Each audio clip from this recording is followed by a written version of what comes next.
Mutual funds में small cap funds को बहुत ही रिस्की माना जाता है, लेकिन सच ये भी है कि लॉन्ग टर्म में स्मॉल कैप फंड्स ने ही सबसे अच्छे रिटर्न्स बनाकर दिए हैं। स्मॉल कैप फंड्स अपना मोस्ट ऑफ पैसा इमर्जिंग कंपनीज में इन्वेस्ट करते हैं, जिसमें ग्रोथ की अपार संभावनाएं होती है। छोटी कंपनीज में इन्वेस्ट करने की वजह से इनमें रिस्क की मात्रा भी ज़्यादा होती है। इसलिए मेरी ओपिनियन में स्मॉल कैप फंड्स में इन्वेस्ट करते समय आपको 5 से 7 साल का विजन तो रखना ही चाहिए। तो दोस्तों, आज इस वीडियो में हम दो बेहतरीन small cap funds, Kotak small cap fund और एक्सिस स्मॉल कैप फंड को आपस में कंपेयर करेंगे। साथ ही इस वीडियो के लास्ट में मैं आपको बताऊंगा कि इन दोनों फंड्स में से कौन सा स्मॉल कैप फंड बेस्ट रहेगा। तो चलिए सबसे पहले इन फंड्स की बेसिक डिटेल के बारे में बात कर लेते हैं। यदि कोटक स्मॉल कैप फंड की बात की जाए तो ये 24 फरवरी 2005 को लॉन्च हुआ था, जबकि एक्सिस स्मॉल कैप 29 नवंबर 2013 को लॉन्च किया गया था।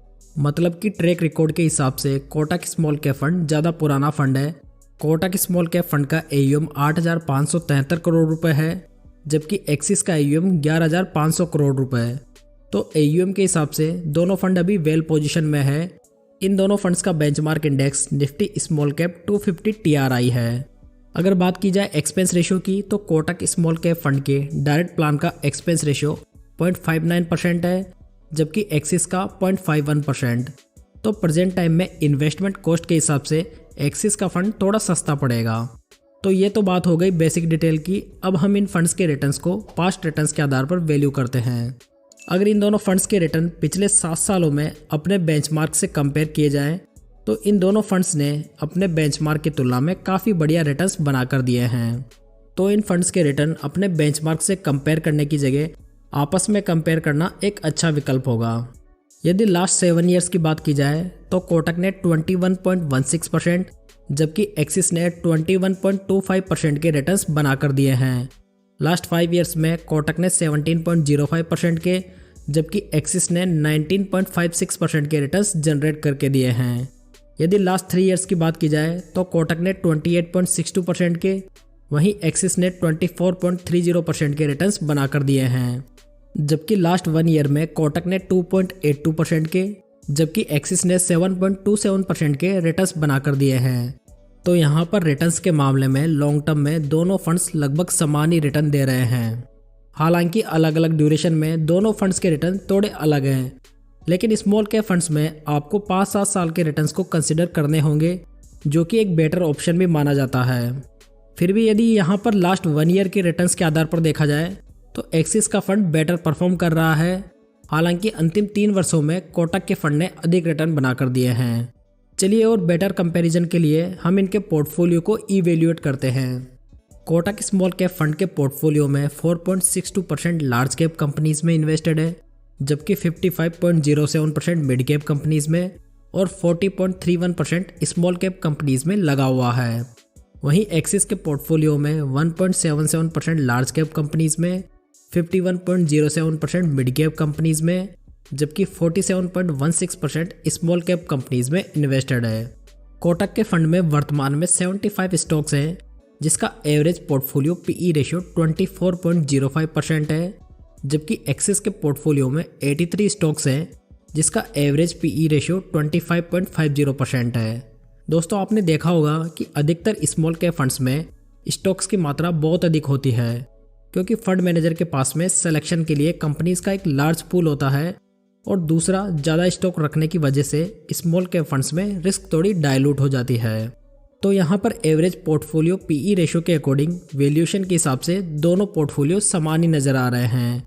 यदि सेक्टर वाइज एलोकेशन देखा जाए तो कोटक के फंड ने मटेरियल, कंज्यूमर, मेटल, केमिकल और कैपिटल गुड्स में टोटल 60.55% का एक्सपोजर बना रखा है, जबकि एक्सिस स्मॉल कैप फंड ने chemical, health care, financial, technology और कैपिटल गुड्स में 49.51% का एलोकेशन बनाए हुए हैं। कोटक स्मॉल कैप ने अपने टॉप 5 सेक्टर्स पर अधिक बेट लिया है, जो कि इस फंड को एक्सिस स्मॉल कैप फंड की तुलना में थोड़ा अधिक रिस्की बनाता है। चलिए थोड़ा आगे बढ़ते हैं और इन फंड्स को रिस्क रेशियोज के आधार पर डिफ्रेंशिएट करते हैं। यदि अल्फा रेशियो देखा जाए तो कोटक ने 6.40% का अल्फा जनरेट करके दिया है, जबकि एक्सिस ने 4.71% का अल्फा बनाया है। यहाँ पर जो भी हम डेटा ले रहे हैं वो लास्ट 3 वर्षों का एवरेज डेटा है। तो इसका मतलब हुआ कि लास्ट 3 ईयर्स में कोटक के फंड ने अधिक बेंचमार्क बीटिंग रिटर्न्स बनाकर दिए हैं। वहीं कोटक का बीटा रेशियो 0.88% है, जबकि एक्सिस का बीटा रेशियो 0.76% है। इसका मतलब हुआ कि कोटक का फंड अधिक रिस्क ले रहा है, जिसकी वजह से इसने लास्ट 3 ईयर्स में थोड़े अधिक रिटर्न्स भी बनाकर दिए हैं। यदि शार्प रेशियो देखा जाए तो कोटक का 0.94% है, जबकि एक्सिस का 0.89%। शार्प रेशियो किसी भी फंड के रिस्क एडजस्टेड रिटर्न्स को मापता है। तो यहाँ पर रिस्क रेशियोज के आधार पर कोटक स्मॉल कैप फंड एक बेटर ऑप्शन दिखाई दे रहा है। कोटक स्मॉल कैप फंड को 2013 से मिस्टर पंकज टिब्रेवाल मैनेज कर रहे हैं, जबकि एक्सिस स्मॉल कैप फंड को 2016 से मिस्टर अनुपम तिवारी देख रहे हैं। कोटक स्मॉल कैप फंड का टर्नओवर रेशियो 6.59% है, जबकि एक्सिस का टर्नओवर रेशियो 7%।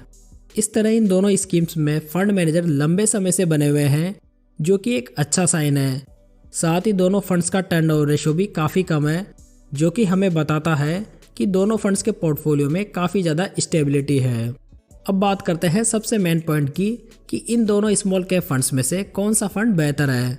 दोस्तों, यदि आपने यहाँ तक वीडियो देख लिया है तो आपसे छोटी सी रिक्वेस्ट है कि इस वीडियो को लाइक ज़रूर कर दें। यदि लास्ट 3 ईयर्स की परफॉर्मेंस की बात की जाए तो यहाँ पर Kotak small cap fund axis small cap fund की तुलना में बेटर ऑप्शन दिखाई देता है।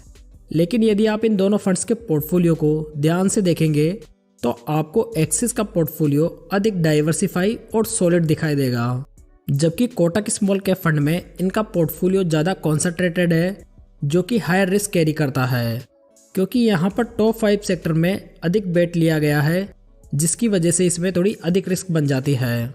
इसलिए long track record of good performance, better portfolio और lower risk in comparison to Kotak small cap, यहाँ पर एक्सिस स्मॉल कैप फंड एक बेटर ऑप्शन बन जाता है। बाकी ये मेरी पर्सनल ओपिनियन है, मैं यहाँ पर कोई भी इन्वेस्टमेंट एडवाइस नहीं दे रहा हूँ।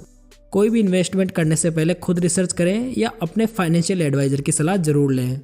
लेकिन यदि आपने अभी तक भी स्मॉल कैप फंड में कोई इन्वेस्टमेंट स्टार्ट नहीं किया है तो आपको इन दोनों से भी बेटर ऑप्शन मिल जाएंगे, जिसे आप इस वीडियो में चेकआउट कर सकते हैं। तो उम्मीद करता हूँ दोस्तों आपको जानकारी अच्छी लगी होगी। वीडियो को लाइक, कमेंट और शेयर जरूर करें, साथ ही चैनल को सब्सक्राइब भी जरूर कर लें। तो चलिए दोस्तों, फिर मिलते हैं एक नई जानकारी के साथ। तब तक जय हिंद, जय भारत।